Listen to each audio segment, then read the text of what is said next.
The following events are based on a true story. Names and details have been altered to protect the identities of those involved, but the horror remains untouched. Watch at your own risk. Story 1. The Painting from Beacon Hill. I didn't notice anything strange about the painting at first. In fact, it captivated me the instant I saw it, leaning casually against a pile of forgotten antiques at a garage sale in Boston's Beacon Hill neighborhood. The elderly woman who sold it to me smiled warmly, though there was something oddly rehearsed about the way she avoided eye contact. I shrugged it off, attributing her behavior to the eccentricities typical of this historic area. Yet now, as I sit alone in my apartment, overlooking Charles Street, I can't shake the feeling that I've invited something else inside, something hidden within the delicate brushstrokes and faded hues of that innocent-looking artwork. Tonight, as street lamps flicker to life outside my window, a subtle dread tightens in my chest. For the first time, I realize the faces in the painting weren't always there. Before bringing that piece home, life was perfectly ordinary, even monotonous. As a freelance graphic designer, my days were often spent alone, bathed in the soft glow of my laptop screen, the only sounds being the rhythmic hum of traffic below and the occasional creak from neighbors moving quietly behind thin walls. But since I hung that painting on the living room wall, I've felt an unsettling shift in my surroundings, a subtle disruption of the familiar. At first, it was just an odd sensation of being watched, easy enough to dismiss as paranoia. But last night, as I glanced at the painting before bed, I noticed the shadowy figure standing just behind the painted street lamp had moved closer. Its outline was more defined, darker against the misty backdrop, as if it had stepped deliberately forward. I told myself it was just the lighting, the way shadows fall differently in the dimness of night. But deep down, I knew better. This morning, trying to dispel last night's unease, I busied myself with work, drowning out intrusive thoughts with caffeine and deadlines. Yet even as sunlight flooded the room, something felt undeniably off.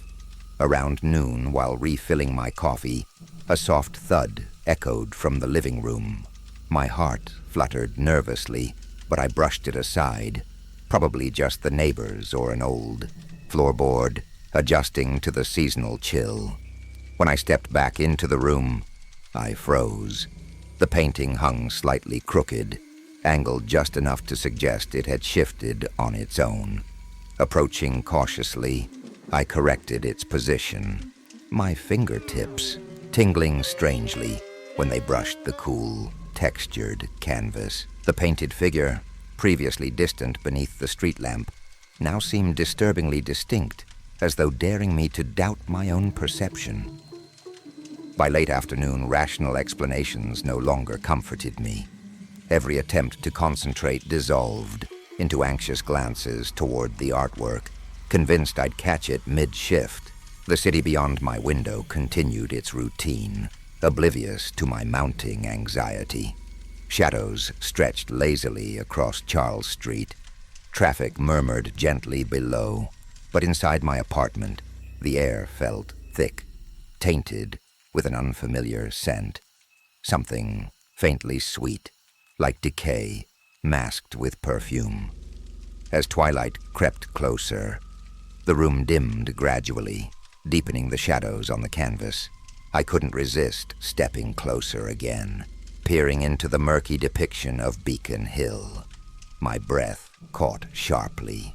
The figure had shifted once more, unmistakably nearer, its elongated silhouette now standing at the painting's foreground, just beneath the pale halo of the street lamp.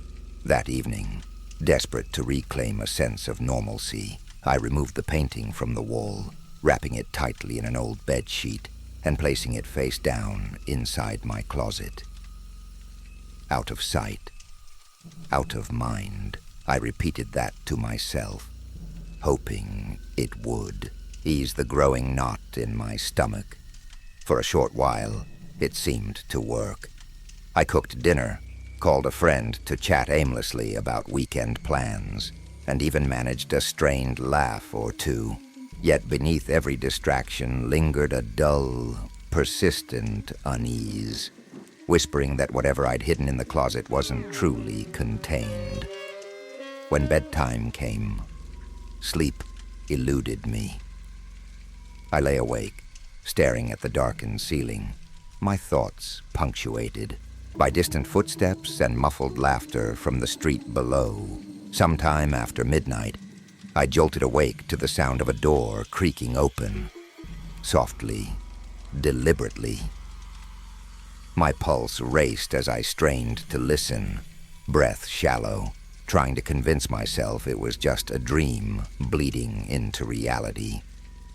But there it was, again, a faint, dragging noise from the living room, as if something heavy were being slowly moved across the wooden floor. Trembling, I swung my feet over the side of the bed, the chill of the hardwood seeping into my bare soles. I took a hesitant step forward, every creak beneath my weight painfully loud. Approaching the bedroom doorway, my gaze fixed ahead, heart hammering in my chest. In the pale sliver of streetlight spilling from the window, I could just barely make out the unmistakable outline of the painting, leaning upright against the opposite wall, facing directly into my room. Paralyzed by disbelief and fear, I stared helplessly at the painting, its presence a blatant defiance of logic. My mind raced to piece together rational explanations. Perhaps I had sleepwalked, unknowingly retrieving it from the closet. But as I moved closer, drawn against my will, the air around me felt impossibly dense, pressing inward like unseen hands. The sweetly rotten smell grew stronger, overwhelming my senses. Fighting nausea, I reached toward the painting, fingers trembling. Under the faint glow of streetlights seeping through the window, I saw with sickening clarity that the figure beneath the painted lamp had disappeared entirely. Panic surged through my chest as my eyes desperately scanned the canvas, finding nothing but vacant streets bathed in eerie silence. Then, from somewhere behind me, came a soft, barely audible whisper, an exhale tinged with amusement. I spun around, heart slamming against my ribs, but found only empty shadows filling the corners of the room. "Who's there?" I called, my voice weak, barely above a whisper itself. Silence hung thick in response, broken only by the faint murmur of distant traffic. My gaze darted back to the painting, now suddenly unfamiliar, distorted as though seen through water. Faces I'd never noticed before emerged from the darkened windows and doorways, expressions twisted into grotesque smiles. My stomach churned as recognition dawned. They were faces I'd glimpsed before, fleetingly, in dreams and nightmares long forgotten. And amidst them, standing impossibly close, just beyond the frame, was a new figure, taller and darker than before. I couldn't stay in that apartment any longer. Without thinking, I grabbed the painting, wrapped it hastily in its sheet, and stormed out the door, barely remembering to shove my feet into shoes. The stairwell felt endless as I descended, my breath coming in short, panicked gasps. Outside, the autumn air was sharp against my burning skin, but I welcomed it, desperate for anything that felt real. Clutching the cursed artwork under my arm, I strode toward the nearest dumpster, heart pounding.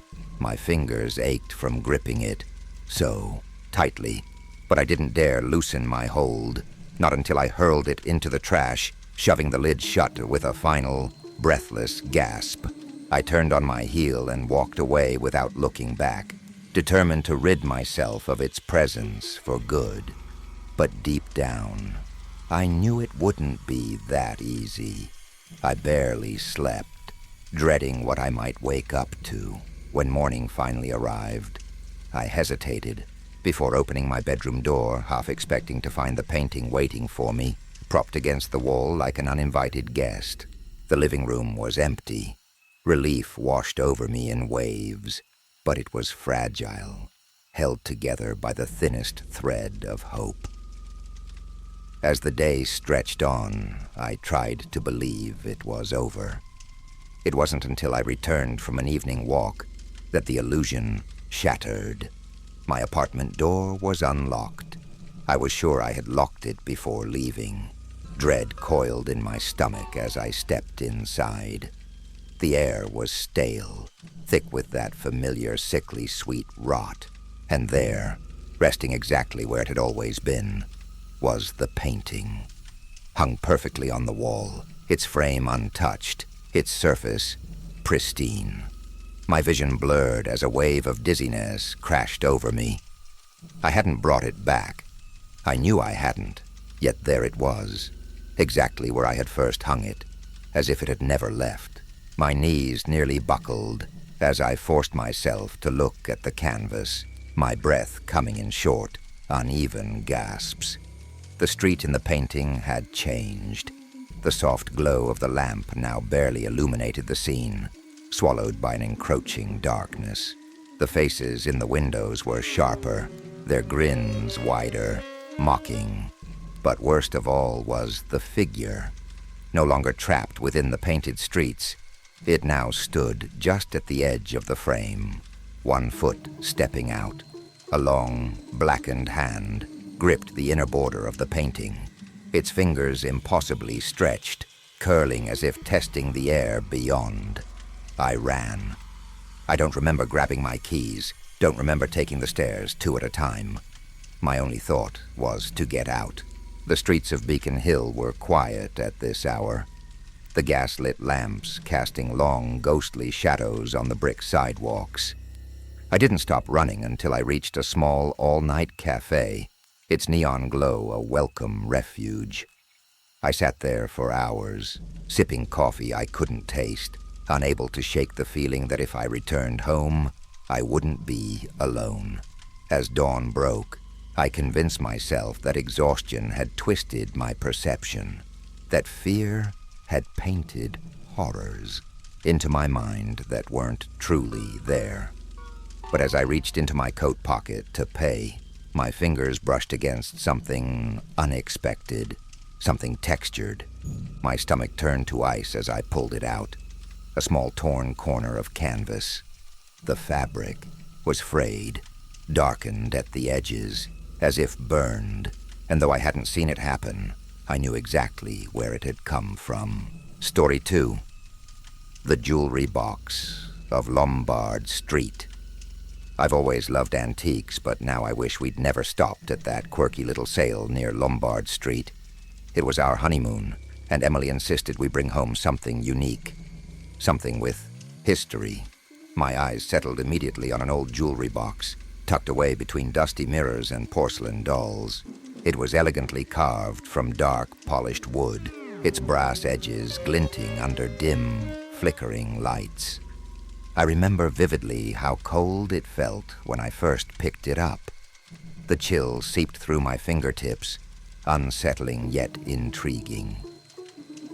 Emily smiled, softly, saying it matched our bedroom decor perfectly.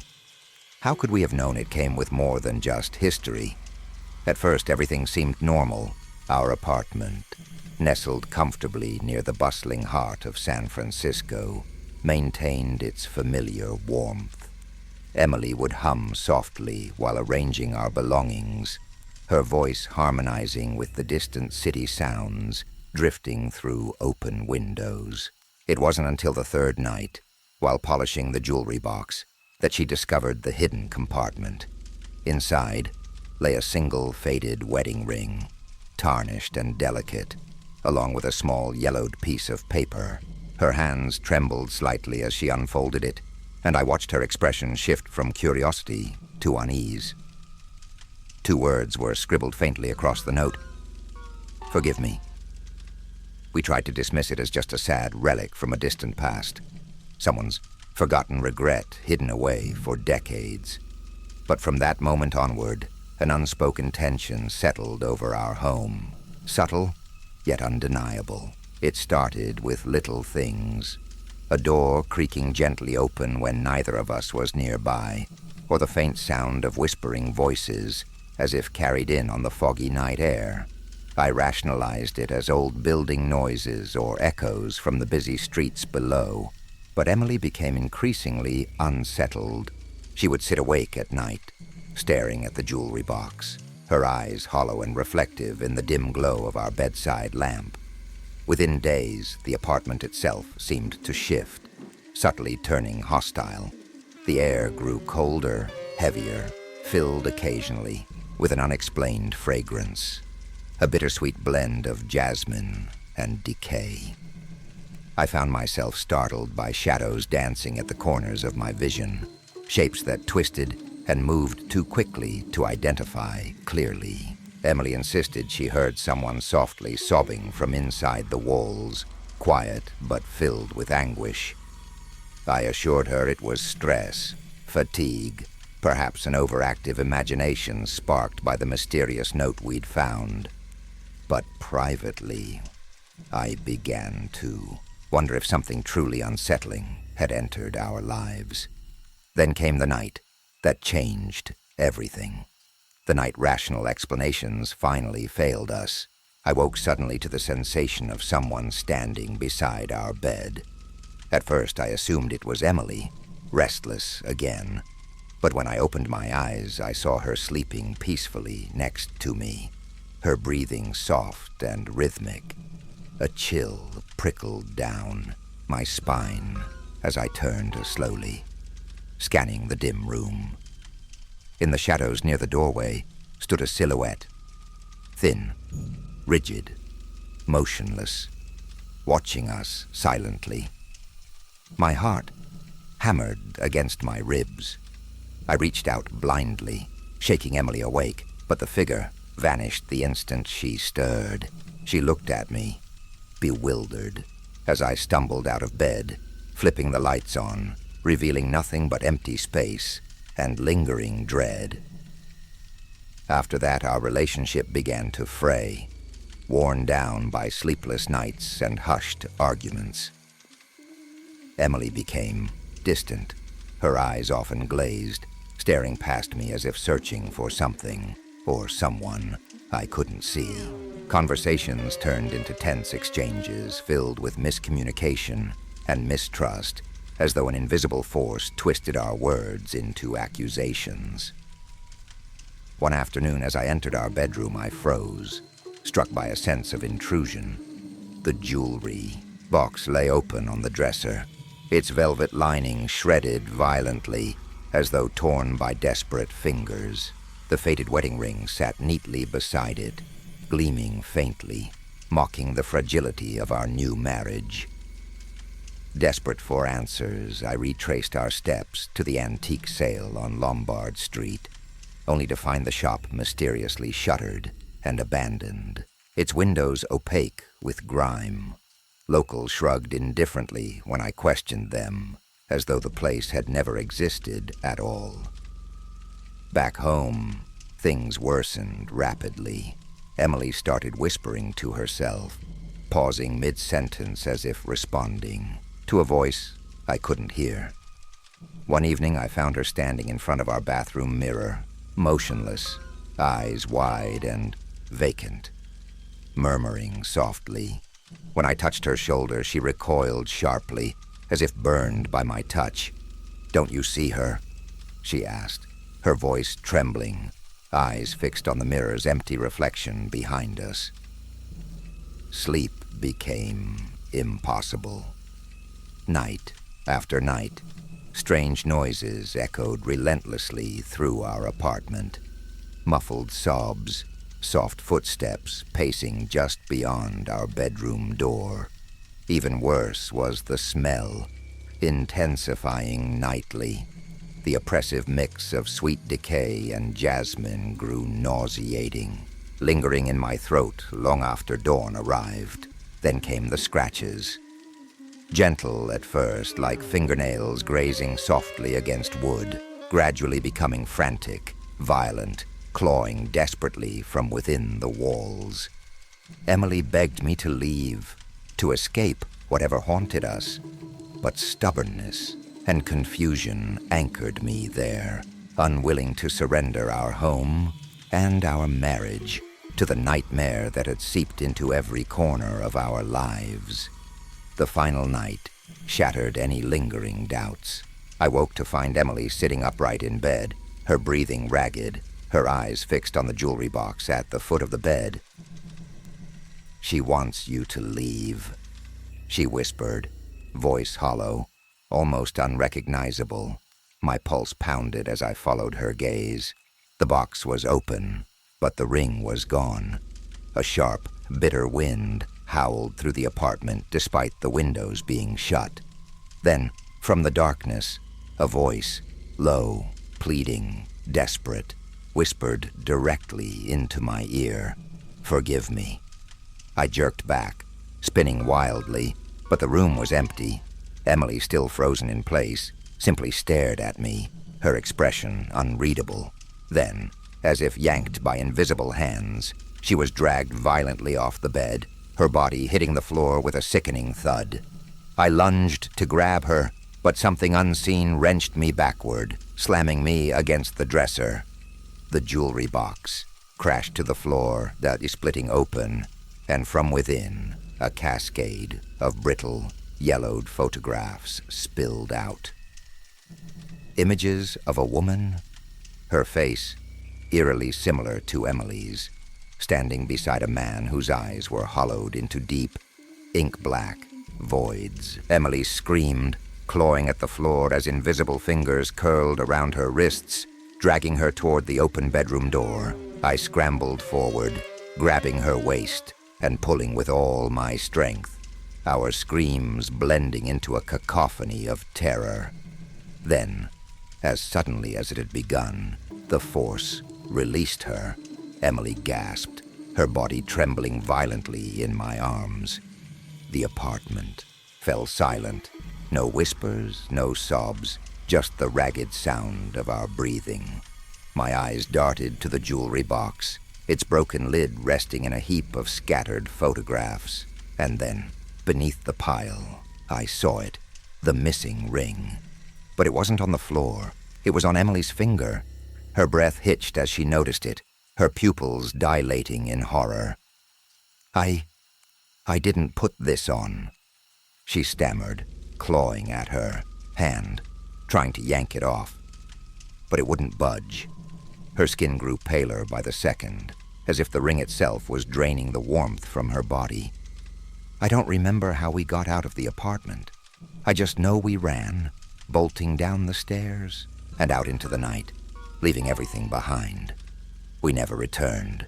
I called our landlord the next morning and told him to burn the jewelry box, to throw away anything we left behind. He never asked why. Maybe he already knew.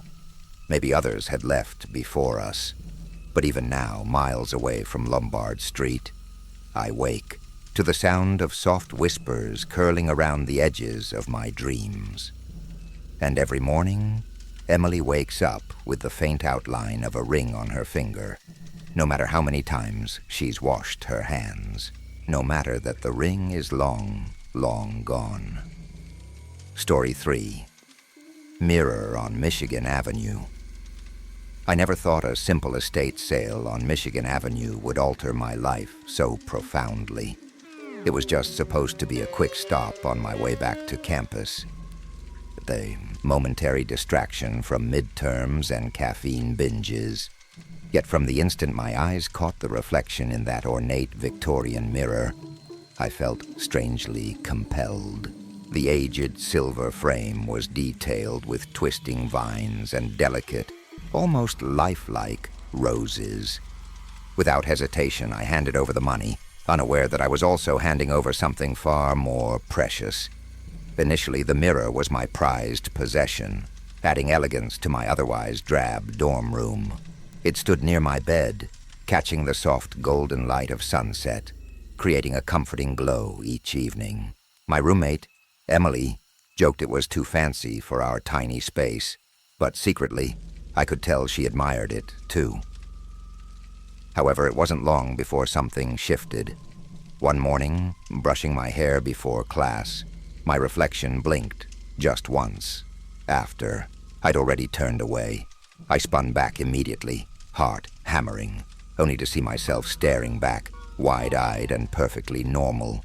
Shaking it off, I laughed nervously, blaming stress and lack of sleep. But deep down, something felt off. The incidents grew subtly stranger as days passed. First, it was easy to dismiss. A slight delay in my reflection's movements or a faint smirk that I didn't remember making. Emily noticed nothing unusual, shrugging off my concerns as paranoia. Maybe she was right, and the stress of exams was finally catching up with me.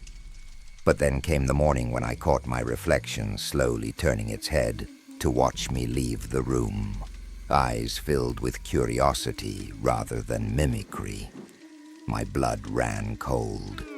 This wasn't stress or sleep deprivation. Something unnatural was occurring. That evening, desperate to prove I wasn't losing my mind, I filmed myself brushing my teeth, carefully positioning the camera to capture both myself and the mirror. Reviewing the footage afterward made me nauseous. My reflection's eyes darted, independently, watching my every move as if studying me. It even tilted its head slightly, lips curling into a smile I had never made. Panic surged through my veins. I tried to rationalize it, convinced it was some trick of lighting or angles, but the unsettling feeling in the pit of my stomach told me otherwise. Sleep became impossible. Every time I closed my eyes, I imagined my reflection creeping closer, pressing against the glass, eager to break free. The air in my room grew heavy and oppressive, carrying an odor like wilting flowers and damp earth. One night, jolted awake by a nightmare, I turned instinctively toward the mirror. My reflection stood rigid, eyes wide open, a faint, unsettling smile on her face, watching me sleep. The icy realization froze me in place. She wasn't mirroring me anymore. She was observing. Desperate to regain control, I decided to remove the mirror entirely. Emily reluctantly helped me carry it down the dorm hallway, and we left it leaning against a dumpster outside. Relief washed over me, convincing myself it was over. Yet waking the next morning, my breath caught in my throat. The mirror was back, in its place, gleaming innocently, roses on the frame appearing more vibrant than ever, mocking my futile attempt at escape. My reflection stared back, her expression now openly defiant, eyes glittering with sinister intent. I became reclusive, terrified to leave the mirror unobserved. Emily grew increasingly worried, urging me to seek help. But I knew no one would believe my story. My grades plummeted, and the weight of isolation crushed me. The mirror, however, thrived. Its presence seemed to strengthen with my distress. One evening, as the room darkened, I caught my reflection whispering silently, lips moving in words I couldn't decipher. Leaning closer, my ear nearly pressed against the glass, I strained to hear. Cold air brushed my skin, chilling me deeply, and a soft laugh echoed faintly from the reflection. From that moment, the boundary between reality and the mirrored world blurred dangerously. Shadows danced across my walls, even when the room was empty, and faint murmurs filled the silence, voices whispering secrets I desperately wished not to here. Emily finally left, unable to cope with my unraveling sanity, and I was alone. The roses on the mirror frame bloomed grotesquely vivid, their petals darkening like blood, a sickening perfume filling the air. My reflection smiled openly now, eyes filled with triumph, as if aware that the final confrontation was drawing near. One night, as I sat paralyzed on my bed, my reflection lifted her hand, slowly, deliberately, and knocked against the glass. The sound was impossibly loud, reverberating through the room like a deep, hollow thud. I covered my ears, squeezing my eyes shut, but the knocking continued, growing more insistent. When I finally looked, she was pressing both hands against the glass, her mouth moving silently, forming words I couldn't hear. But I understood. She was calling to me. Terrified, yet compelled, I approached the mirror one last time. My reflection was no longer copying my movements. She was waiting. As I hesitated, a cold gust of air rushed from the mirror, carrying that same sickly floral scent. My own hands trembled as I reached forward, fingertips grazing the glass. It was no longer solid. My reflection's grin widened as she leaned closer, her fingers curling around mine, pulling. The last thing I saw before darkness consumed me was my own face, distorted in the mirror's surface, twisted, triumphant, and no longer my own. Story 4. The Dollhouse of Mulholland Drive. I didn't believe in coincidences until the night my daughter whispered that the tiny man in her dollhouse was hurt, and the next morning my neighbor was rushed away in an ambulance. Before that moment, life on Mulholland Drive had been nothing short of predictable. I worked in marketing downtown, spent weekends grilling burgers in our sunny backyard, and was proud of being the kind of father who could surprise his 8-year-old daughter, Lily, with the perfect birthday gift. That's exactly what I'd thought I'd found at a garage sale down the street. A beautifully handcrafted dollhouse, Victorian-styled, with windows of real glass and wallpaper that felt unsettlingly authentic beneath my fingertips. It was charming, intricate, and, as Lily joyfully declared, perfect. Yet as I carried it home under the warm California sun, I couldn't shake the feeling that something about it felt strangely alive. At first, Lily's fascination seemed innocent. She'd spend hours arranging miniature furniture and porcelain figures, murmuring quiet conversations that I assumed were born from an overactive imagination. But gradually, her whispers became more intense, edged with an urgency that worried me. One evening, just after I'd tucked her in, she pulled me close, her breath warm against my ear, and said in a small, trembling voice, "Daddy, they talk to me at night. They tell me secrets." I tried to dismiss it as childish fantasy. Yet, her pale face and wide, sincere eyes made my pulse quicken.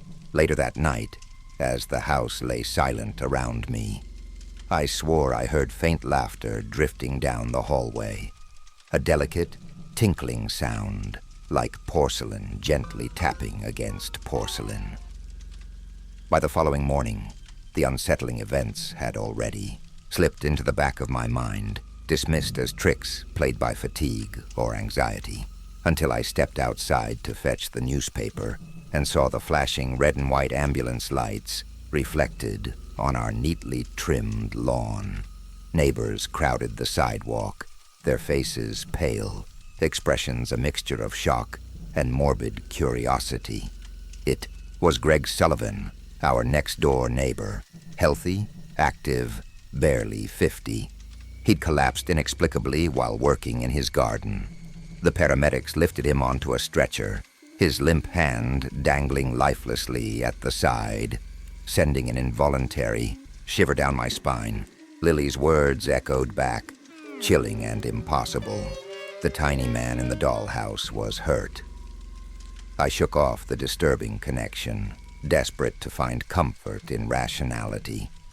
That night, I found myself sitting in Lily's dimly lit room, observing the dollhouse closely for the first time since I'd bought it.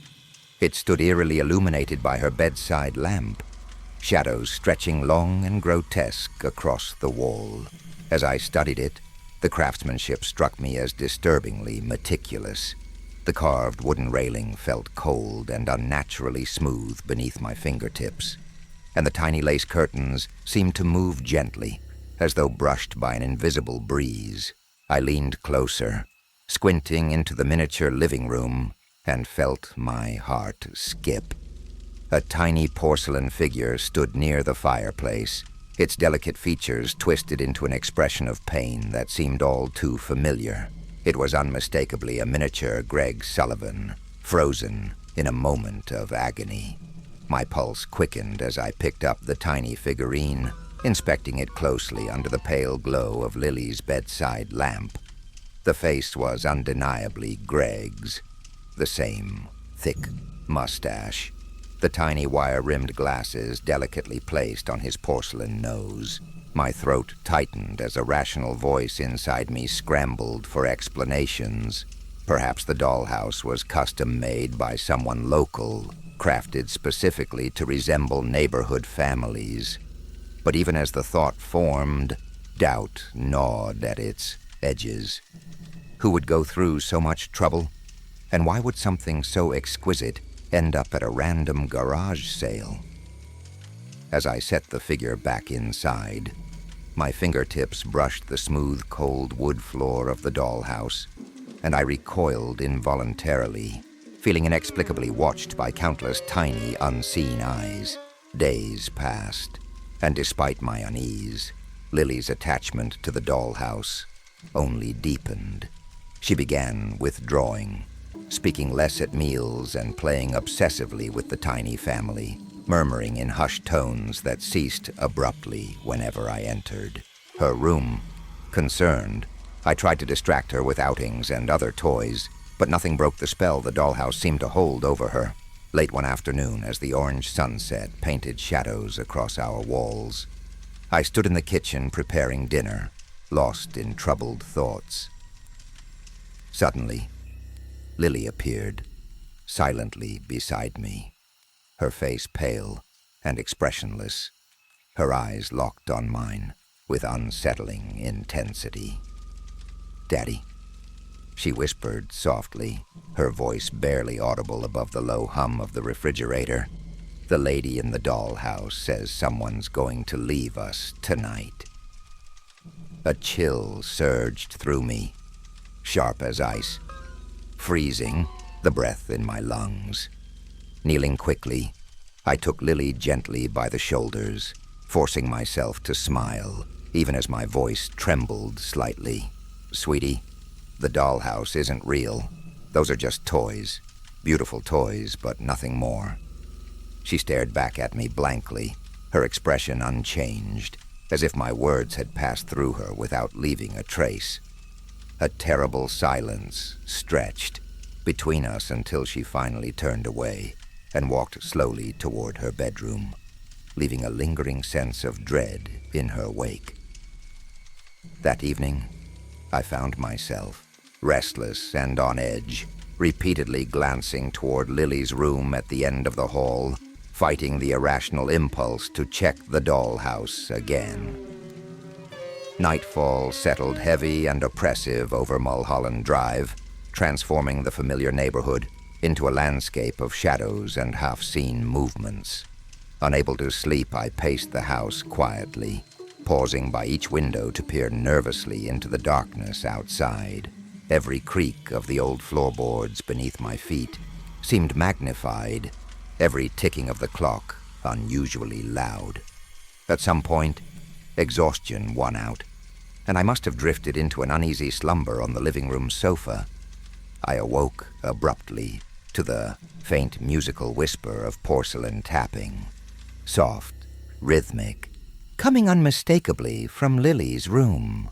My heart pounded violently as I stood, my bare feet gripping the cold hardwood floor, the sound growing clearer with each hesitant step toward her door. As I pushed open Lily's door, the dim glow of her nightlight cast long, trembling shadows across the walls. She was fast asleep, curled beneath her blankets, but the dollhouse, its tiny windows flickering as if illuminated from within, held my attention like a living thing. The tapping sound had stopped the moment I entered, but the air in the room felt charged, thick with something unseen. I approached cautiously, my fingers hovering over the delicate wooden structure, my pulse hammering in my ears. Then with a sharp inhale, I noticed something new inside. A miniature woman, lying limp on the tiny bedroom floor. My stomach clenched as I leaned in, my breath catching in my throat. The doll's face was eerily familiar. The high cheekbones, the auburn curls, the slight tilt of the lips. Oh God, it was my wife. Panic surged through me. I staggered back, barely able to tear my eyes away from the miniature horror before me. My wife, Lauren, was on a business trip, scheduled to fly back in the morning. My rational mind screamed that this was nothing more than a coincidence, a cruel trick of the imagination. But deep down, something primal whispered otherwise. My hands trembled as I grabbed my phone, my fingers clumsy with fear as I dialed her number. The call rang once, twice, then an automated voice cut through the silence. "The number you have dialed is unavailable. Please try again later." I swallowed hard, dread pooling in my gut like lead. My gaze flicked back to the dollhouse, to the tiny unmoving figure lying prone on the floor. And then, without warning, the porcelain woman's head shifted, just slightly, just enough for me to see. Her eyes were open. I stumbled back, knocking against Lily's nightstand, sending a cascade of books and toys crashing to the floor. The sound should have woken her, but she didn't stir, her breathing slow, steady, unnaturally deep. My chest tightened as I turned. Back to the dollhouse, my vision tunneling, my thoughts a frantic blur. The tiny Lauren lay still once more, her porcelain eyes blank and sightless. My shaking hands hovered over the structure, an irrational but overpowering urge to destroy it surging through me.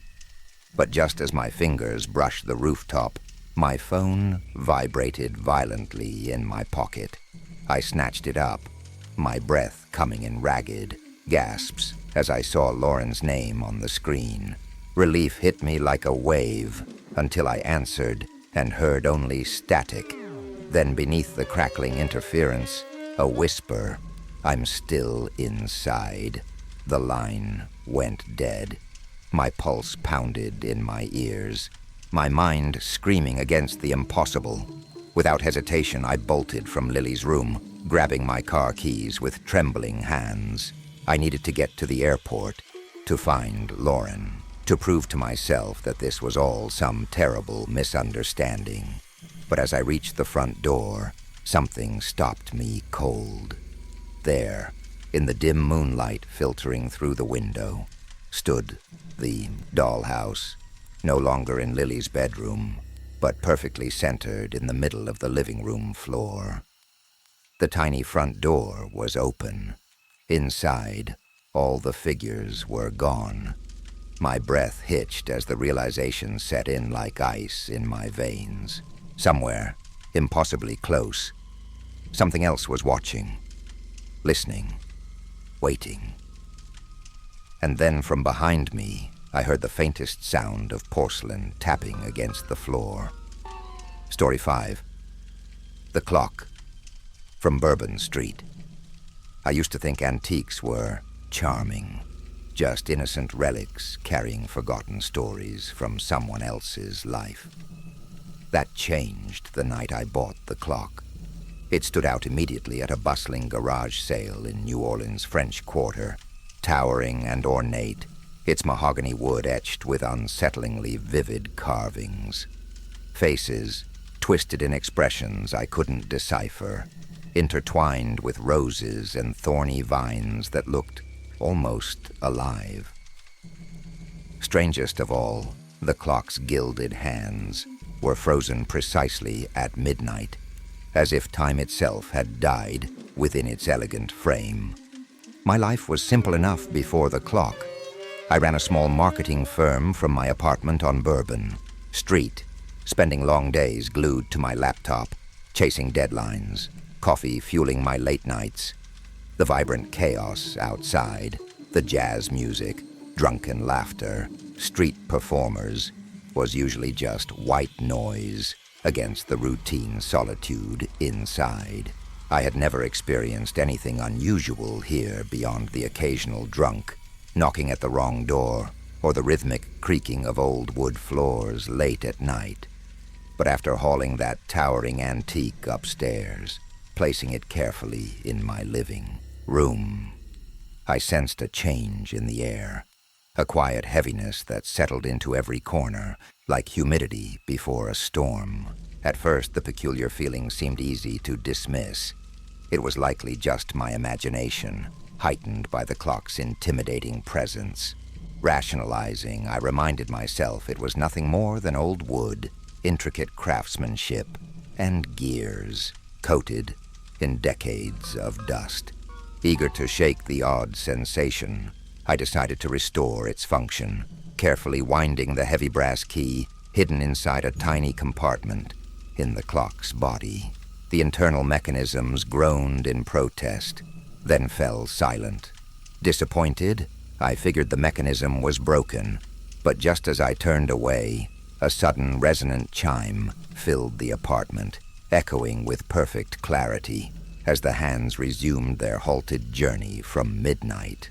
The rest of the evening was uneventful, and my anxiety faded beneath the reassuring rhythm of ticking gears. By bedtime, I'd nearly forgotten my earlier unease, lulled into sleep by the gentle, metronomic clicking from the living room.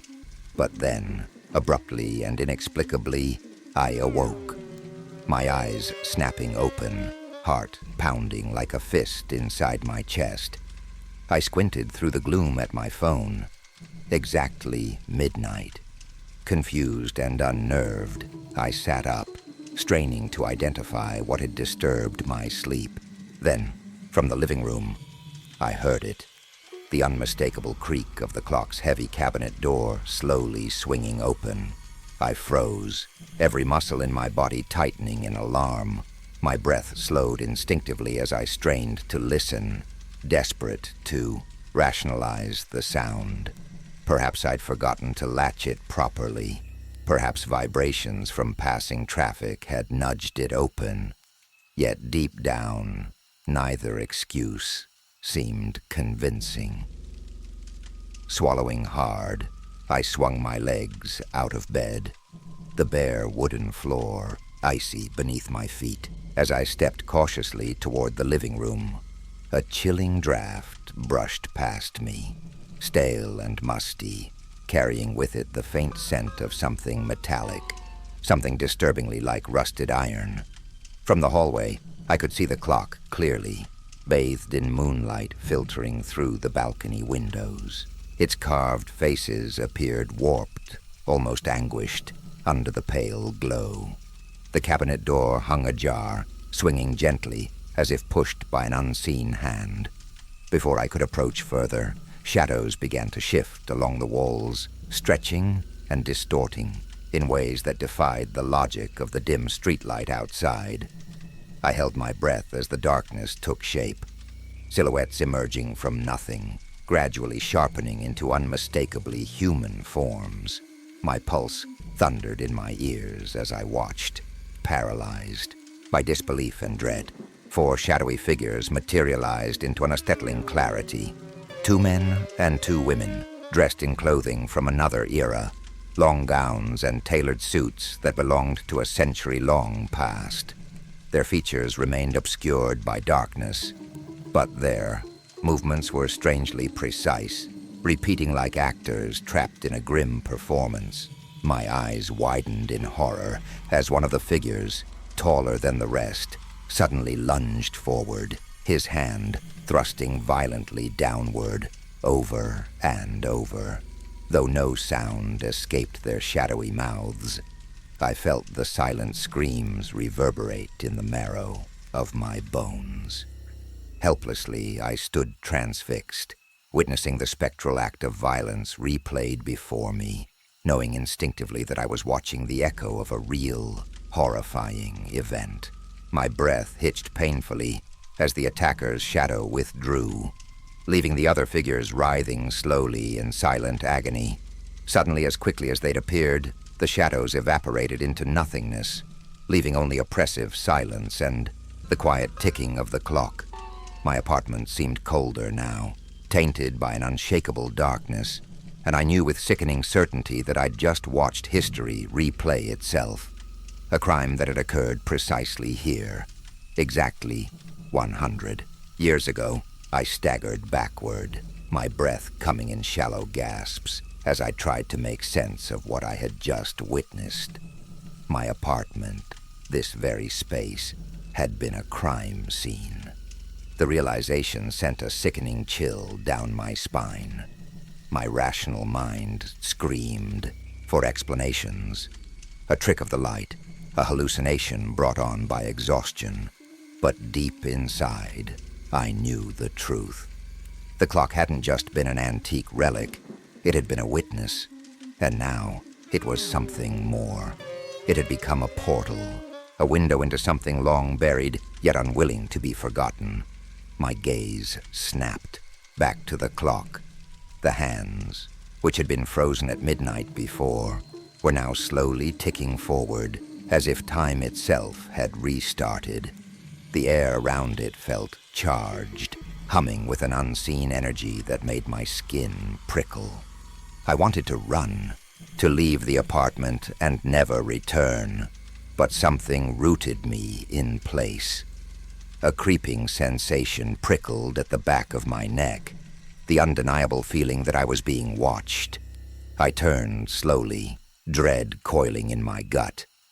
And then I saw it. A single, smeared handprint on the glass of the clock's face. Fresh, human, but impossibly, it was on the inside. A cold wave of nausea rolled through me as I stared at the handprint. My mind raced for a logical explanation, but there was none. The glass was pristine when I brought the clock home. I was certain of it. And yet, there it was, unmistakable. The imprint of fingers pressed from the inside, as though something trapped within had tried to push its way out. My breath hitched as I took an unsteady step backward. The air felt thick, charged with something ancient and malevolent. Then, without warning, the clock's pendulum stopped. A single, deafening chime rang out, shaking the very walls of my apartment. And then, the whisper came, low, rasping, barely more than a breath against my ear. "Not over." I spun around, heart hammering, but there was no one there, only the empty, suffocating stillness of my apartment. The handprint was gone. The clock stood silent, lifeless once more. But I knew better now. This was no ordinary relic. I had rewound something that should have remained undisturbed, pulled a memory back into existence that refused to fade. And, worst of all, I had the dreadful certainty that whatever I had awakened hadn't left. It was still here, waiting, watching, counting down to midnight.